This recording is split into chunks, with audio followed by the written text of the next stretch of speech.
a teď ho hoň, jo? Budeš ho honit? Jo. Tak už můžeš se podívat.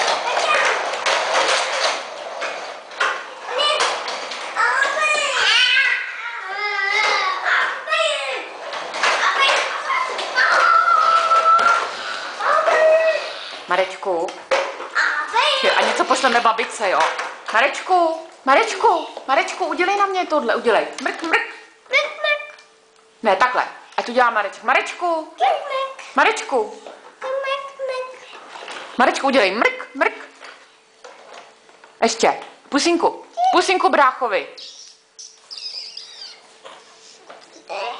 Fú, bacili.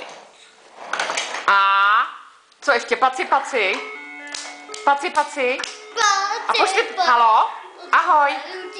Ahoj, halo. A pošli pusinku.